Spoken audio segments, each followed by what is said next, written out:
Hello hi friends, welcome our channel Vidya Saviruchi. ಎಲ್ಲರೂ ಹೇಗಿದ್ದೀರಾ? ನಾನು ತುಂಬ ಚೆನ್ನಾಗಿದ್ದೀನಿ, ನೀವು ಚೆನ್ನಾಗಿದ್ದೀರಾ ಅಂತ ತಿಳ್ಕೊತಿದ್ದೀನಿ.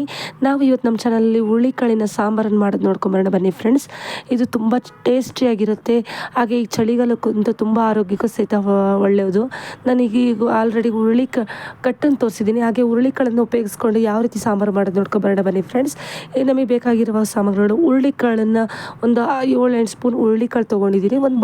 ಒಂದು ಬಾಣಲಿ ಒಳಗೆ 7-8 ಸ್ಪೂನ್ ಹುರುಳಿಕಾಳು ತಗೊಂಡಿದ್ದೀನಿ. ಹುರುಳಿಕಾಳು ಚೆನ್ನಾಗಿ ಫ್ರೈ ಮಾಡಬೇಕು. ಲೋ ಫ್ಲೇಮಲ್ಲಿ ಇದನ್ನು ಫ್ರೈ ಮಾಡಿಕೊಂಡು ನೋಡಿರಿ, ಇದನ್ನು ಬೇರೆ ಪ್ಲೇಟಲ್ಲಿ ಟ್ರಾನ್ಸ್ಫರ್ ಮಾಡಿಕೊಂಡು ನಾವು ಅದೇ ಬಾಣಲಿಯಲ್ಲಿ ನಾವು 2 ಸ್ಪೂನ್ ಎಣ್ಣೆನ ಹಾಕ್ತಾಯಿದ್ವಿ. ಅದು ಸ್ವಲ್ಪ ಕಾದ್ಮೇಲೆ ಒಂದು 7-8 ಹಸಿಮೆಣ್ಸಿಕಾಯಿ, ನಿಮಗೆ ಖಾರ ಎಷ್ಟು ಬೇಕೋ ಅಷ್ಟು ಖಾರ ತೊಗೊಂಡು ಅದಕ್ಕೆ 1 ಸ್ಪೂನ್ ಜೀರಿಗೆ, ಗ್ಯಾಸ್ ಆಫ್ ಮಾಡಿಬಿಡ್ಬೇಕು ಫ್ರೆಂಡ್ಸ್. ಅದು ಎಣ್ಣೆ ಕಾದಿರುತ್ತೆ. ಅದ್ರ ಜೊತೆ ಒಂದು ಸ್ವಲ್ಪ ಧನಿಯಾ, 1-2 ಸ್ಪೂನಷ್ಟು, ಹಾಗೆ ಒಂದು 4 ಮೆಂತ್ಯಕಾಳು, ಇದನ್ನು ಹಾಕಿ ಚೆನ್ನಾಗಿ ಫ್ರೈ ಮಾಡಬೇಕು ಫ್ರೆಂಡ್ಸ್. ಇದು ಚೆನ್ನಾಗಿ ಫ್ರೈ ಮಾಡಿದ ತಕ್ಷಣ ಪ್ಲೇಟಲ್ಲಿ ಸಪ್ರೇಟಾಗಿ ತಕ್ಕೊಂಬಿಡಬೇಕು. ಅದನ್ನು ಆರಿದ ಮೇಲೆ ನಾವು ಇದನ್ನು ಪೌಡ್ರ್ ಥರ ಮಾಡ್ಕೋಬೇಕು. ನೈಸ್ ಪೌಡ್ರ್ ಹಾಕಬೇಕು.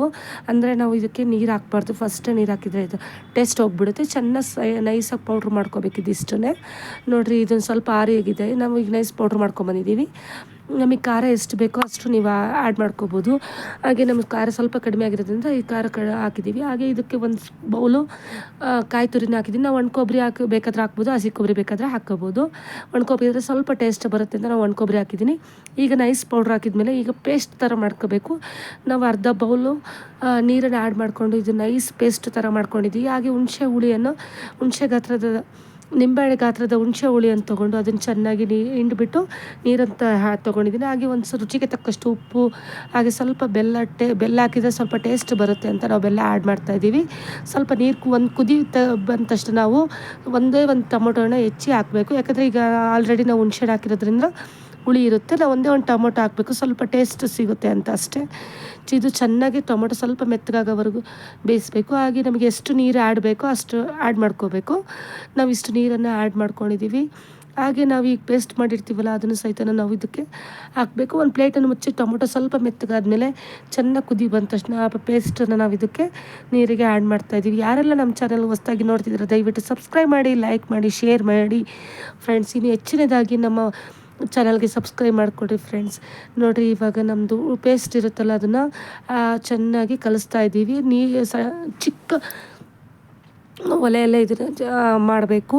ಹಾಗೆ ಇದಕ್ಕೆ ಲಾಸ್ಟಿಗೆ ಕೊತ್ತಂಬರಿ ಸೊಪ್ಪನ್ನು ಹಾಕ್ಬಿಟ್ರೆ ನಮ್ಮ ಸಾರು ರೆಡಿ ಆಗುತ್ತೆ. ಚೆನ್ನಾಗಿ ಕುದಿ ಬರ್ತಾಯಿದೆ ನೋಡಿರಿ, ಸ್ಮೆಲ್ ಅಂತೂ ಘಮ ಘಮ ಅಂತ ಬರ್ತಾ ಇರುತ್ತೆ. ಹಾಗೆ ಇದು ಸ್ವಲ್ಪ ಒಗ್ಗರಣೆ ಕೊಡೋಣ. 1-2 ಸ್ಪೂನ್ ಎಣ್ಣೆ, ಹಾಗೆ ಒಂದು 4-5 ಎಸಳು ಬೆಳ್ಳುಳ್ಳಿ, 1 ಸ್ಪೂನ್ ಸಾಸಿವೆ, ಹಾಗೆ ಸ್ವಲ್ಪ ಚಟಪಟ ಅಂತ ಸಿಡಿದ ತಕ್ಷಣ ಕರಿಬೇವನ್ನ ಹಾಕ್ಬಿಟ್ರೆ ಘಮ ಘಮ ಅಂತ ಸ್ಮೆಲ್ ಬರ್ತಾ ಇರುತ್ತೆ. ಯಾರೆಲ್ಲ ನಮ್ಮನೆ ನೆಂಟರು ಬಂದಿರುತ್ತೆ, ಅರ್ಜೆಂಟಿಗೆ ಸಾಂಬಾರು ಇಲ್ಲಾಂದರೆ ಈ ಥರ ಸಾಂಬಾರು ಮಾಡಿ ಕೊಡ್ಬೋದು ಫ್ರೆಂಡ್ಸ್. ತುಂಬ ಟೇಸ್ಟಿಯಾಗಿ ಬರುತ್ತೆ. ಒಂದು ಸರಿ ಟ್ರೈ ಮಾಡಿ ನೋಡಿ.